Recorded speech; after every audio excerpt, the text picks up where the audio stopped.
The rain-slicked streets of San Francisco gleamed under the streetlights, but inside Café Lumière, the world felt warm, small, and impossibly alive.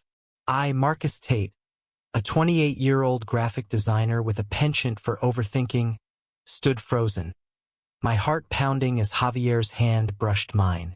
In that fleeting touch, every fear I'd carried for years seemed to dissolve, only to be replaced by a new one. My nephew, 16-year-old Ethan, was staring at us from across the room. Javier Morales, 29, was everything I wasn't. Bold, unapologetic, a street photographer whose lens captured truths I'd spent my life hiding. We'd met 3 months ago at a gallery opening in the Mission District, where his photos of queer couples in everyday moments, laughing, arguing, existing, had left me breathless. I'd lingered by his exhibit, pretending to study the frames, but really, I was studying him. His easy smile, the way his dark eyes seemed to see through people. That night, he'd caught me staring and, instead of looking away, offered me a coffee. One coffee turned into late-night talks, then stolen kisses in alleyways, and now this. A moment in Café Lumière where his fingers grazed mine, and I didn't pull away. But Ethan's wide-eyed stare pinned me in place. He wasn't supposed to be here. He was staying with me for the summer, a last-minute arrangement after his mom, my sister, Carla, needed to sort out her life in Oakland. Ethan, with his messy blonde hair and skateboarder swagger, had always been the cool kid, the one who seemed to know more about the world than I did at his age. I'd never told him I was gay. I'd never told anyone, not even Carla, though I suspected she knew. Growing up in a small Georgia town, I'd learned to keep my head down, to bury my truth under layers of normal. San Francisco was supposed to be my fresh start, but old habits die hard. Marcus. Javier's voice was soft, pulling me back. His hand stayed near mine, unwavering. You okay? I nodded, but my eyes darted to Ethan, who was now weaving through the cafe's crowded tables, his expression unreadable. My stomach churned.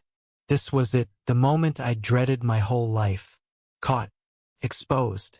The shame I'd always expected would come crashing down, heavy as the humid Georgia summers I'd left behind. Ethan stopped at our table, his sneakers squeaking on the hardwood floor. Yo, Marcus, he said, his voice casual, like he hadn't just seen his uncle holding hands with another man. Didn't know you hung out here. Cool spot. I blinked, waiting for the judgment, the awkwardness, the questions. But Ethan just grinned, glancing at Javier. You gonna introduce me or what? Javier laughed, extending a hand. Javier Morales. You must be Ethan. Marcus talks about you all the time. Does he? Ethan raised an eyebrow, smirking at me. All good things, I hope. I forced a laugh, my throat tight. Yeah, Ethan, this is Javier. I faltered. Boyfriend? Friend? The word caught in my chest, unformed.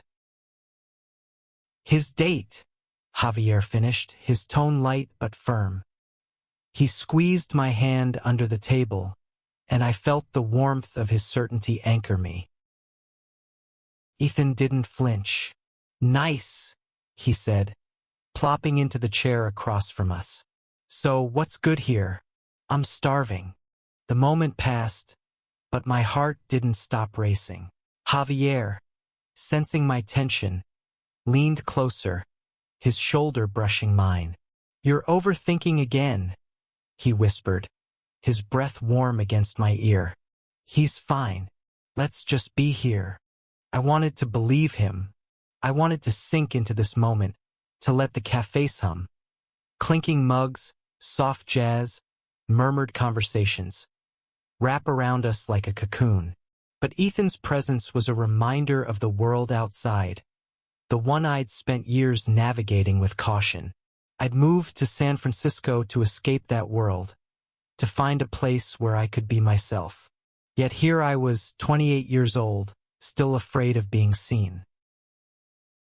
Over the next hour, we ordered coffee and pastries, and Ethan dominated the conversation, rattling off stories about his skateboarding crew back in Oakland. Javier matched his energy, asking about tricks and favorite spots, his charisma filling the space my silence left. I watched them, marveling at how easily they connected, how Javier's openness seemed to pull Ethan in. But every time Javier's hand brushed mine, I tensed, waiting for Ethan to react.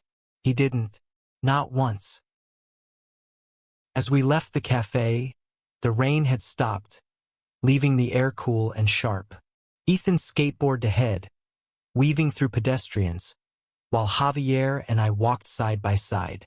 "He's a good kid," Javier said, nudging me. "You didn't tell me he was so chill." "He's surprising," I admitted. "I thought he'd freak out." Javier stopped walking, turning to face me. His eyes were serious now, searching mine. "Marcus, you don't have to keep waiting for the world to fall apart. Not everyone's out to get you." I wanted to argue, to tell him about the years I'd spent hiding, the fear that had become second nature. But before I could, Ethan called out, "Yo, you guys coming or what?"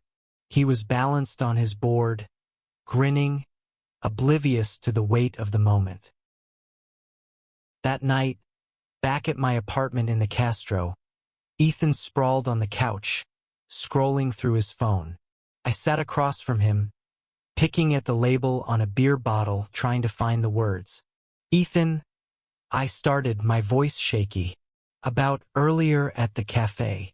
He looked up, his expression soft. "Dude, it's cool. You and Javier? I'm not blind. You don't have to explain anything." "But I never told you," I said, the words spilling out. I never told anyone. I didn't know how you'd take it." Ethan shrugged, setting his phone down. "Marcus, you're my uncle. You're like the coolest guy I know. You think I care who you're dating? Javier seems dope. That's what matters." His words hit me like a wave, washing away years of fear. I wanted to hug him, to tell him how much it meant, but all I managed was a quiet, "Thanks, Ethan." He nodded, like it was no big deal, and went back to his phone. But it was a big deal. For the first time, I felt like I could breathe. Javier's hand, Ethan's acceptance, the city's pulse. They were all telling me the same thing. I didn't have to hide anymore. Yet, as I lay in bed that night, a new fear crept in. What if this was too good to be true? What if the shame I dodged today was just waiting around the corner? The next morning, sunlight streamed through my apartment's bay windows, painting the hardwood floors gold. I woke to the sound of Ethan clattering in the kitchen, probably scavenging for cereal. Last night's conversation lingered in my mind, both a relief and a puzzle. Ethan's acceptance felt like a gift, but I couldn't shake the feeling that I was still waiting for the other shoe to drop. Javier texted me as I sipped my coffee. "Meet me at Dolores Park? Got something to show you." I smiled, warmth spreading through me. Javier had a way of making ordinary moments feel like adventures. I glanced at Ethan, who was now sprawled on the couch with a bowl of Lucky Charms. "Wanna come to the park with me and Javier?" I asked, testing the waters. He looked up, milk dripping from his spoon. "Nah, I'm meeting some friends to skate. You guys do your thing." He winked, and I felt my face heat up. Was he teasing me? Or was this just how teenagers were now, unfazed, unbothered? Dolores Park was alive with San Francisco's eclectic pulse. Families picnicking, dogs chasing frisbees, and couples lounging on blankets. Javier was waiting near the palm trees, his camera slung around his neck, his smile as bright as the afternoon sun. "Hey you," he said, pulling me into a quick hug, His touch was casual but electric, and I glanced around, half expecting someone to stare. No one did. "I thought we could shoot some photos," Javier said, holding up his camera. "There's a story I'm working on about love in public spaces. You in?" I hesitated. Posing for photos, especially with Javier, felt like stepping into a spotlight I'd spent years avoiding. But his enthusiasm was infectious, and I found myself nodding. "Sure, just don't make me look awkward." He laughed, already adjusting his lens. "Impossible. You're too pretty for that." We spent the afternoon wandering the park, Javier snapping candid shots of me leaning against a tree, laughing at his terrible jokes, or stealing glances at him. At one point, he grabbed my hand, pulling me onto a blanket he'd spread out. "Sit," he said, his voice soft. "I want one of us together." My heart raced as he set up the camera on a small tripod, the timer ticking down. He slid next to me, his arm around my shoulders, and for those 10 seconds, I forgot to be afraid. The shutter clicked, capturing us in a moment I wished I could live in forever. His warmth, the city sprawling below, the freedom of being seen. But freedom, I learned, comes with a cost. That evening, as we walked back to my apartment, Javier's phone buzzed. He glanced at it, his face tightening. "It's my brother," he said, his voice low. "He's not thrilled about me being out." I stopped walking. Javier rarely talked about his family, but I knew his older brother, Diego, was a sore spot. Raised in a conservative Mexican-American household in Fresno, Javier had come out in his early 20s, only to face his brother's disapproval. "What did he say?" I asked, dreading the answer. Javier sighed, pocketing his phone. He saw one of my posts online, a photo of us from the gallery opening. "He's pissed, says I'm flaunting it. Wants me to come home and talk sense." My stomach twisted. I knew that tone, that judgment. It was the same one I'd heard in my father's voice growing up. "I'm sorry," I said, reaching for his hand. "You don't deserve that." He squeezed my hand, but his smile was strained. "It's fine. I'm used to it. Just sometimes I wish he'd see me. You know? Not just the gay part." I nodded, my own fears bubbling up. If Javier, who was so confident, so open, still faced this, what chance did I have? I'd only just started to let myself be seen, and already the world felt like it was pushing back. Back at the apartment, Ethan was sprawled on the couch, his skateboard propped against the wall. "Yo, how was the park?" he asked, barely looking up from his phone. "Good," I said, forcing a smile. "Javier took some photos." "Cool. You guys official now?" His tone was teasing, but there was a curiosity in his eyes that made me pause. I glanced at Javier, who raised an eyebrow, waiting for my answer. "Yeah," I said, the word feeling both terrifying and true. "We are." Ethan grinned.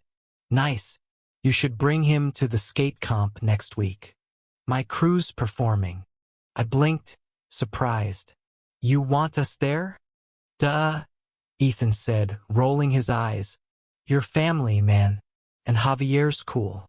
Plus, I need someone to cheer louder than my mom."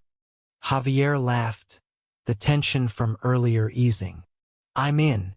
I'll bring my camera." That night, as Javier slept beside me, his breathing steady, I lay awake, staring at the ceiling. Ethan's acceptance, Javier's courage. They were cracks in the walls I'd built around myself. But Diego's words lingered, a reminder that not everyone would be so kind. I thought of my own family, of Carla, who I still hadn't told. What if she reacted like Diego? What if Ethan's chill attitude was just a fluke? The next day, I decided to call Carla. My hands shook as I dialed her number, pacing the apartment while Ethan was out skating. When she answered, her voice was warm but tired.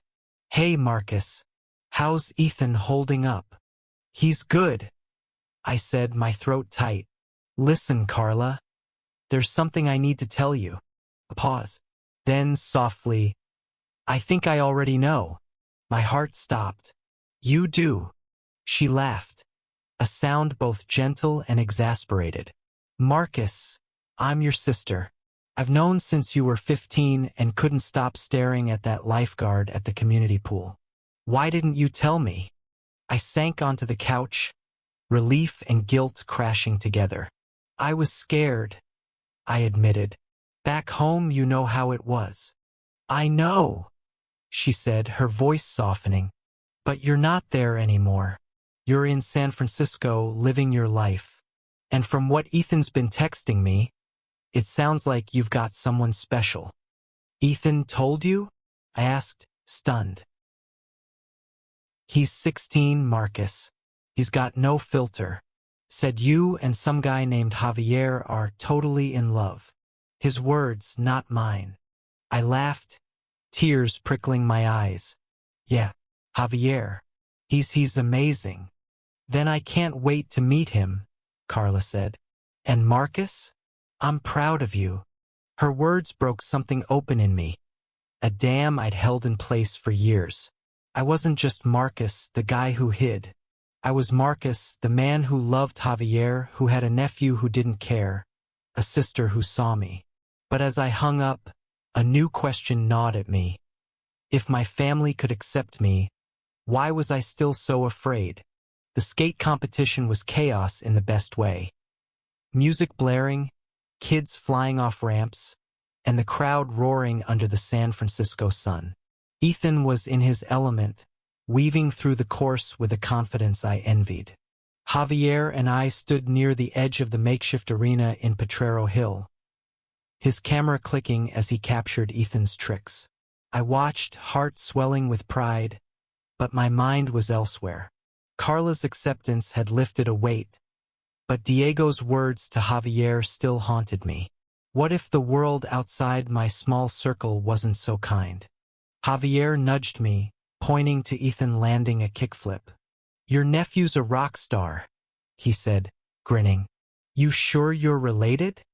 I laughed, but it was cut short when I noticed a group of guys nearby, their eyes lingering on us. One whispered something, and the others snickered. My stomach clenched.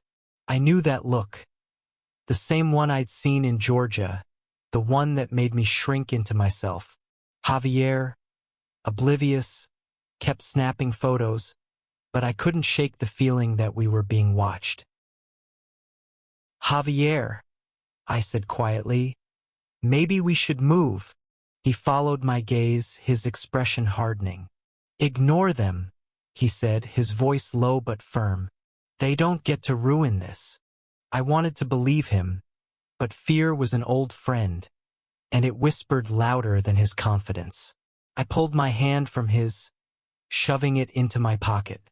Javier noticed, his brow furrowing, but before he could say anything, Ethan skated over, breathless and grinning. "You see that?" he shouted. "Nailed it." "Hell yeah, you did," Javier said, high-fiving him. "Got it all on camera." Ethan glanced at me, his smile faltering. "You okay, Marcus? You look kind of freaked." "I'm fine," I lied, forcing a smile. "Just proud of you." He didn't buy it, but he didn't push. Instead, he dragged us to meet his skate crew, a diverse group of teens who welcomed Javier like he was one of them. I hung back, watching Javier's easy charm win them over, but my eyes kept darting to the crowd, searching for those guys. They were gone, but the unease lingered.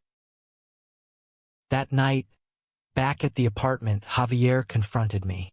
Ethan was out with his friends, leaving us alone in the quiet. "What happened at the comp?" Javier asked, his voice gentle but direct. "You shut down on me." I sighed, sinking onto the couch. I saw some guys staring. It got to me. Javier sat beside me, his knee brushing mine. Marcus, you can't let every sideways glance control you. You're out here living your truth. That's power. But what if it's not enough? I said, my voice breaking. What if someone decides they don't like it? What if... I stopped, the words too heavy to say. What if they hurt us? Javier took my hand, his grip steady. I'm not saying it's easy. I've been there. Diego, my hometown, all of it. But I'm here now with you. And I'm not going anywhere. His words were a lifeline, but they also scared me. I wasn't as brave as him. I didn't know how to live without looking over my shoulder. But before I could respond, my phone buzzed. It was a text from Ethan, yo, check Insta. I opened the app, my heart stopping as I saw Javier's latest post.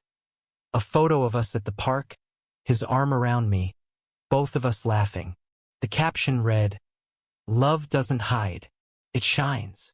The likes were pouring in, but so were the comments.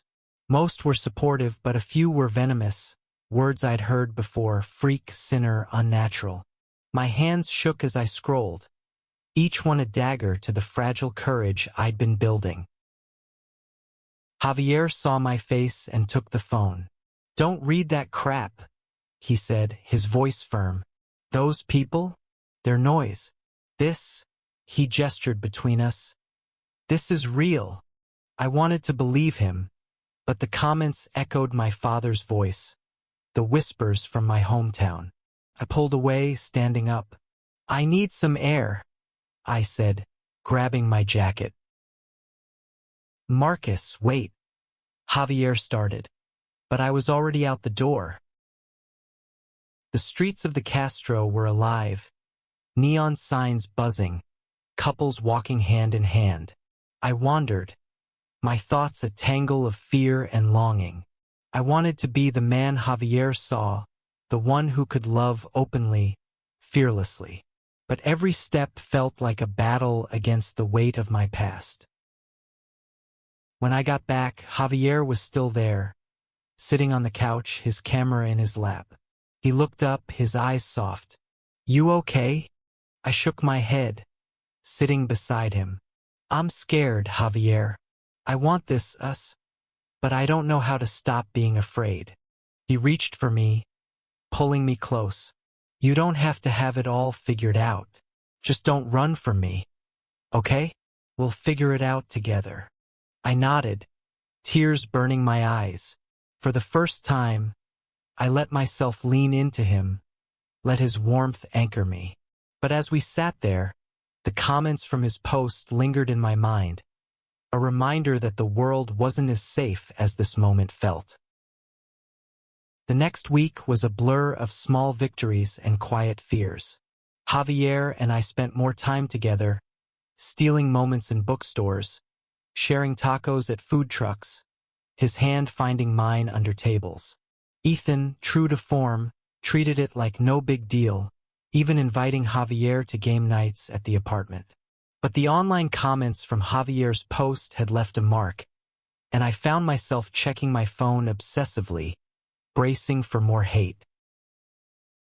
One afternoon, while Javier was at a photo shoot, Ethan caught me scrolling through the comments again.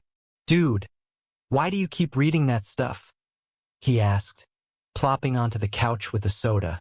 "It's just random people being jerks." I sighed, setting my phone down. "It's not just them. It's everything. Growing up, I was taught to hide this part of me. Seeing people say those things, it's like they're proving my dad right." Ethan frowned, leaning forward. "Your dad, my grandpa, was kind of a hard ass, huh?" I laughed, surprised. "Yeah, you could say that. He didn't exactly make it easy to be me." Ethan nodded, thoughtful. "Mom told me some stuff about him. Said he was tough on you. But like, you're not there anymore. You're here with me and Javier.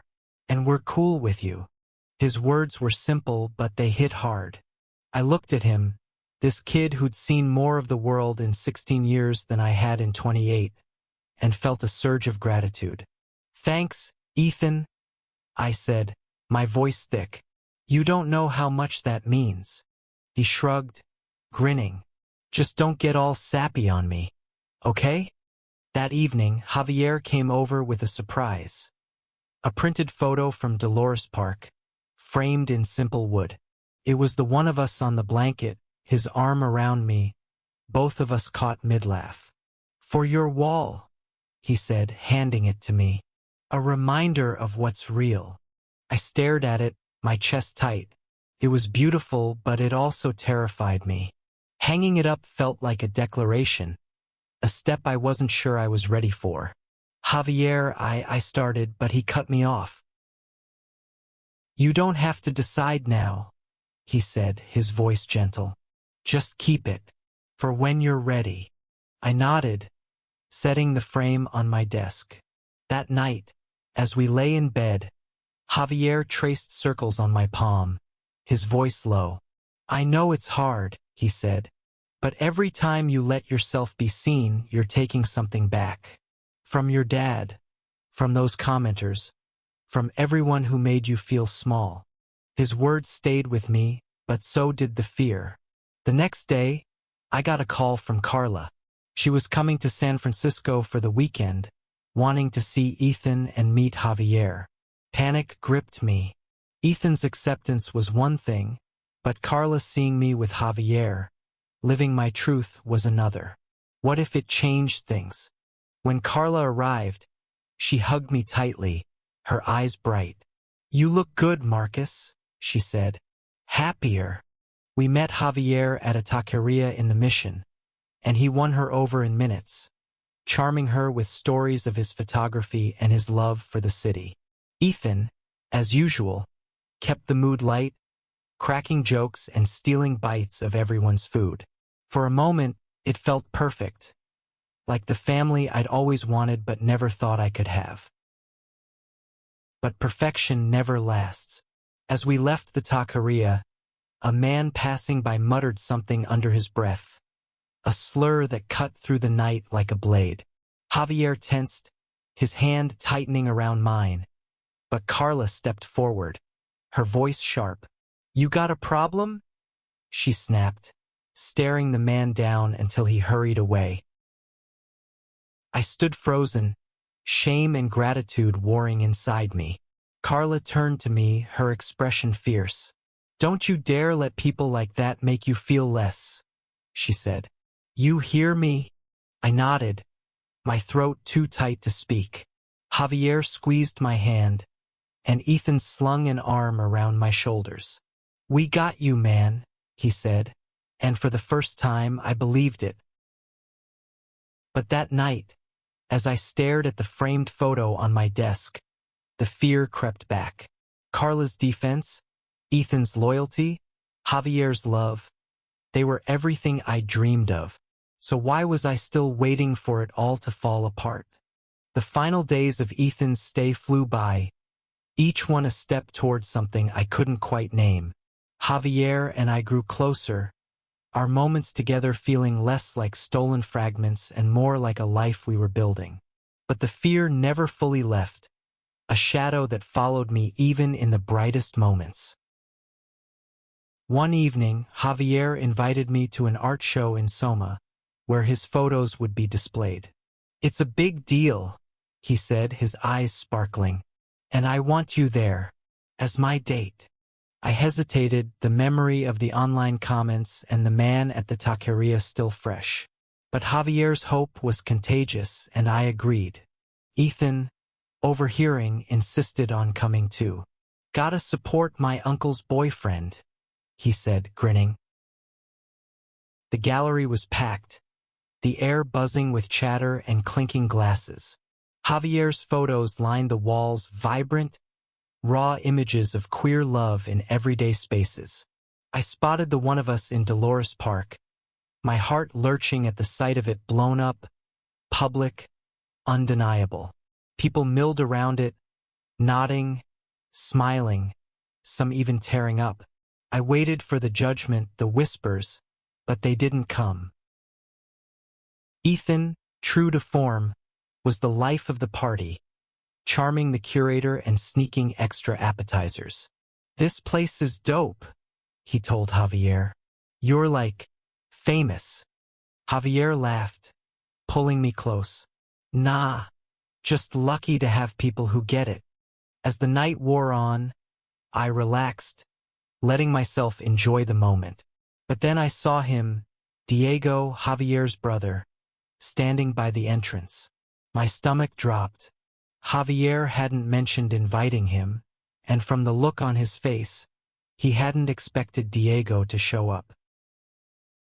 Javier tensed beside me, his smile fading. "I'll handle this," he said, but I grabbed his arm. "Let me come with you," I said, surprising myself. For once, I didn't want to hide. We approached Diego, a stocky man in his 30s with Javier's dark eyes but none of his warmth. "What are you doing here?" Javier asked, his voice tight. Diego's gaze flicked to me, then back to Javier. "Saw your post. Figured I'd see what all the fuss is about." The air crackled with tension. I braced myself, expecting the worst.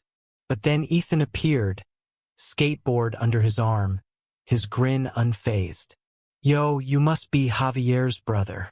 I'm Ethan, Marcus's nephew. These photos are sick, right?" Diego blinked, thrown off by Ethan's energy. Yeah, they're good."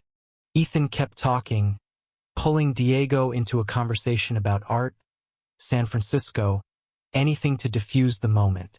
I watched, amazed, as Diego's guard softened, his shoulders relaxing. Javier squeezed my hand, a silent thank you. Later, as the crowd thinned, Diego approached us again. "Javier," he said, his voice low. I don't get it, okay? But I'm trying. I didn't come here to fight." Javier nodded, his expression guarded but hopeful. "That's a start." Diego left soon after, but his words lingered. It wasn't acceptance. Not yet. But it was something. A crack in the wall, just like Ethan's grin, Carla's fierceness, Javier's love. As we walked home, the city lights stretching before us, I felt something shift. The shame I'd expected, the one I'd carried my whole life, hadn't come. Not from Ethan, not from Carla, not even fully from Diego.